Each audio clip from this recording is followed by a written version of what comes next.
You are listening to the Ranges Podcast.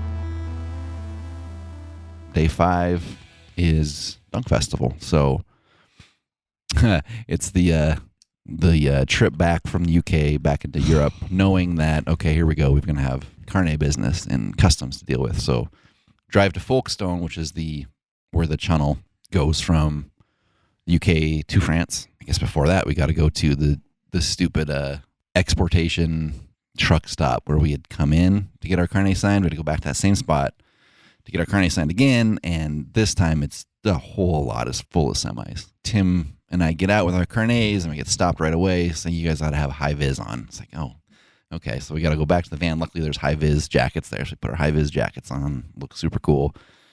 Go into the place and give them their carnet, and then it's, all right, we'll send you a text message when you can come back and get it.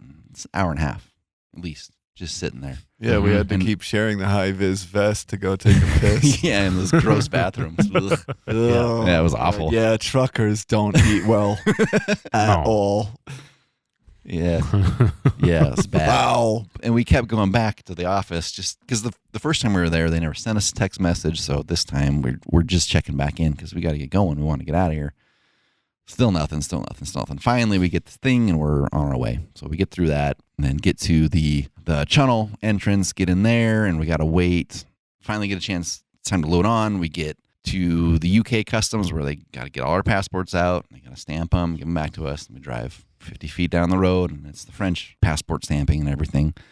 And then a little bit further, and French guards with guns. They had guns, didn't they? The guys there did. I think so, yeah. Yeah. Yep. Stop us, and I think we must ask, like, we have a carnet, we need this to be stamped for import Right. into France. And so they pull us to the side, and then it gets crazy, like, because they're speaking French, and they're looking at the documents and, like, confused, and you just immediately take that as, like, uh-oh, here we go, something's wrong. Well, and then that other van pulled up next to us. Oh, the lady, right. And the lady's lady in crying tears. and the dog. And so, yeah. Whatever they were trying got to busted for something. Yeah. Yeah. So I thought, oh crap, we're in trouble. And then Tim's like, here, let me out of the van. Let me get out and let me talk to these guys. I can speak French. And you were like, no, you can't get out of the van. Not letting you out. You're grabbing his leg. And Yeah, holding I him. was holding him. I was literally trying to pull him back in, and he's fighting me to get out because These cops will shoot you. yeah, man, Right, that was your mentality. I've had enough experiences to know cops don't want you to get in their face and tell them what is going on. Right. So that was a real tense moment. Finally, Tim gets out of the van, goes up, and like drop some Francois on their asses. and then immediately, oh, okay, here's your carnets, and off we go. Couldn't Like he totally believe it. resolved Yeah. whatever it was. Oh, You know, yeah. I think it's just that they didn't understand the document. They didn't. Yeah. Like, how is that possible? Why are Nobody we having seemed to issues? understand these documents. No. Everywhere we went. No, Because no. we're probably some of the only bands our size that have actually Yes. done this. I'm I sure guess. most bands just go in and out of places and just go, yeah, we're just coming to hang out. Right, and that was what I was told when I was signing up for the carnet. Is like, well, you can do this way, or you can just say, oh no, we're just coming through as visitors. But you run the risk of making it harder for yourself if you do that. It's like, all right, well, let's play by the rules. And was not a moment or a experience where playing by the rules was actually worth it. I mean, it was a lot of BS. Yeah. Yeah, but got through, got the carnets signed and stamped and importing into France, and then we had to stop in Belgium to get Tim's finalized because he had put down a deposit on the carnet for like 4,000 euros. So if he didn't do it right, he was out for 4,000 euros, which thankfully he did it right and all went well for him, which is good. So did that, finished the drive back to Ghent, got there right pretty much when we needed to. Well, we were a little bit late because I remember saying to you that since you got us the same Band Paradise Airbnb, that we would actually have time to go rest. Oh, right. Before yeah, playing. But we'd and gotten stuck. We got stuck, Yeah, so we so didn't we get were late. back until about 6 p.m. and we were playing at. Played at 10. Yeah, we had to load in at But 8. we had to do our sound check, and luckily we had that nice green room at Dunk. Right. Then we went, walked down to our got rid of through our Ghent, bags. Which is about a mile walk or something like longer. that. Yeah. One of the best cities Oh, totally. ever been to. It's so cool. Very old European Yeah. architecture. The venues, incredible. Really And- cool place. It's also now that we're getting to know it, like we Yeah. know where things are. Right. Yeah, it was convenient to stay in the same place and have the same walk to and from the venue. Yeah. So then we went back up, ate, and then we loaded in, got everything on stage and sound checked. Yeah. And then it was sit and wait, which is always a fun experience, waiting for your turn to go. Yeah. I always use that time to just think about, look at us, look where we are Yeah. from where we started. Like, Totally. as a band, and it's just crazy. Yeah, to look out at a packed ballroom. Yeah. Yeah, I mean, that's nuts when it's our time to go. We get up there and you walk out and people are cheering. It's packed. Because that There's is, nothing like I it. mean, that the Dunk Festival is really the mecca of Yeah.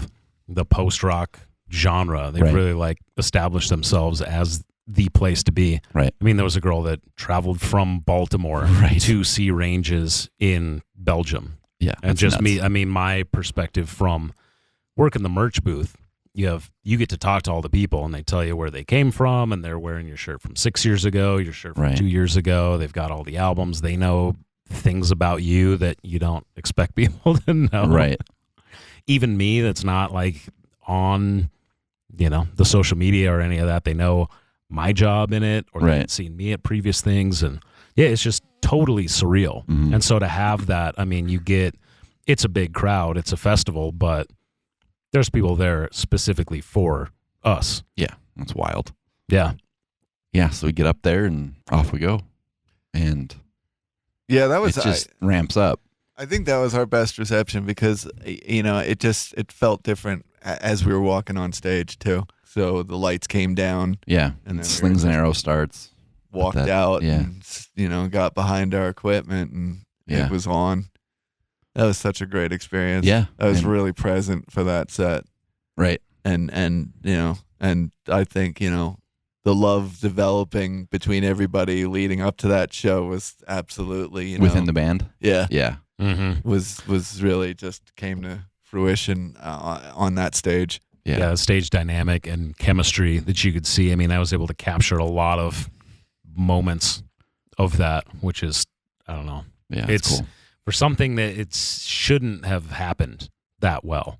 No. For two guys from Belgium playing with you guys Right. on a stage and having it gel in that amount of time, Right.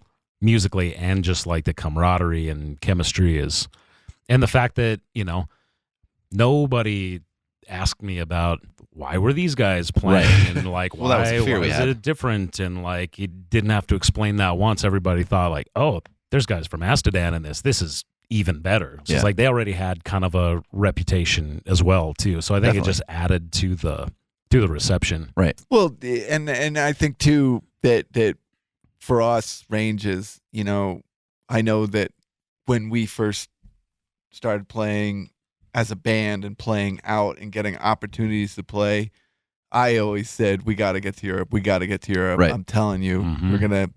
that's the place to play, especially for what we do and it being more of a niche type of genre that we would have success probably in Europe. But the first gig in Europe, in Belgium, playing with Amsterdam, Right. Right. and then for Yep. it to go 6 years later to two of them joining us on stage as Ranges, Right. it makes sense if you think about it, Right. but I could never have guessed that it was going to go as well as it did. Yeah. Yeah. Every night, I think when we were playing Solace, it would hit me. I would get emotional just thinking about how much work goes into making this thing happen. Yeah.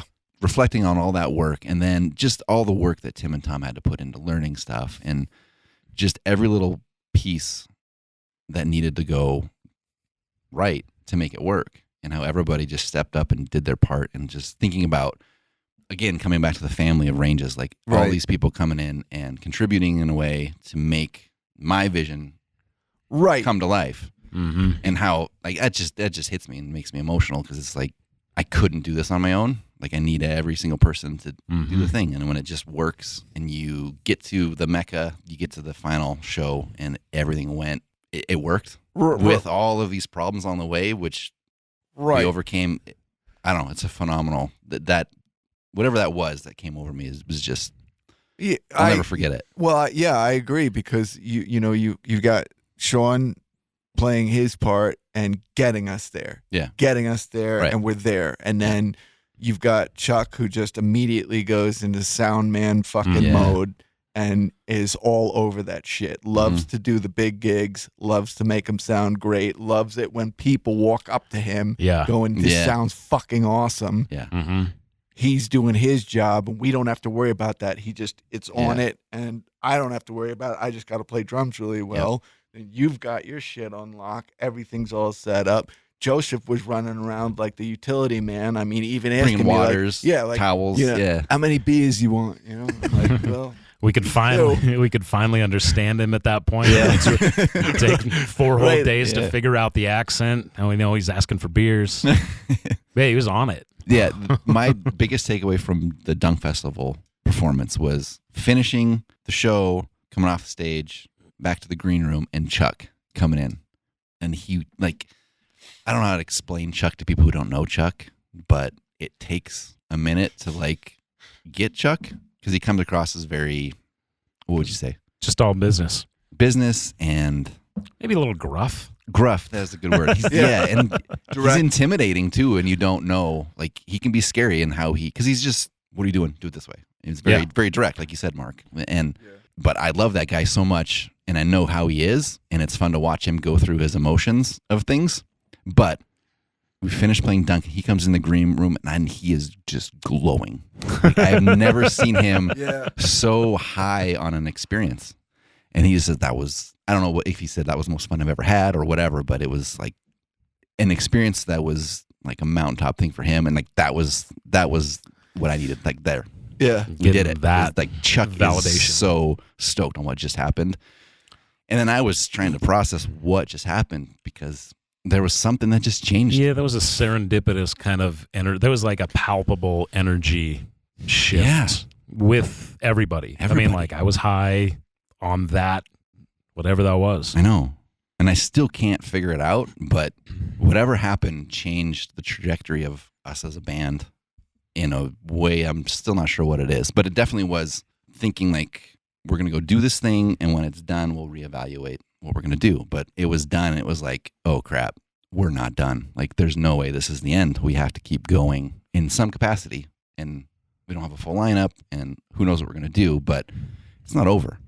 Like, this is still going to go somewhere. I definitely feel that it was all the things that you had said leading up to this in this conversation, which was you got 8 people from all over the world essentially coming together to do a thing because we all, have a certain love for each other, a certain love for what we're there doing. And when all the shit is stacked up against you, like, wait, we just got here. Now you're telling me we got to go all the way back to Belgium to get a signature, and no one flipped. No. Like, okay. And then, Sean, busts his hand, let's figure that out. There's no place to eat at 2 a.m. in Manchester. Let's find something. Yeah. It all is that. So then when you get to the thing and you're going to do the thing that we all came from far, far away to do, and it comes off the way it did, I think that's the whole part of the emotion behind it. Right. Not too long ago, like just thinking we were a studio band. Right. Like this whole thing really wasn't supposed to happen. No. And then all of a sudden it happened and we pulled it off. Right. And now it's kind of a whole new vista, or like you're on a kind of a higher mountain peak. You can see a little bit further again. Right. And too, like with Joey leaving the band and it's just the 3 of us, not knowing what we're going to do or who we're going to be, thinking like, well, maybe we be a collective where we don't tell anybody who we are, to doing this whole thing and then realizing like, you know what? I'm at a point now, we're at a point now where I'm totally confident in what we've done and there's nothing to hide. The fact that it's just the 3 of us at the core, like there's nothing to hide anymore. And what we've done is cool. And I'm proud of everything and kind of led us to this point of like, all right, well, let's start talking about what we've done. And sharing the story of, who Ranges is, where we came from. If you've enjoyed this podcast, subscribe to the Ranges Patreon to hear more episodes.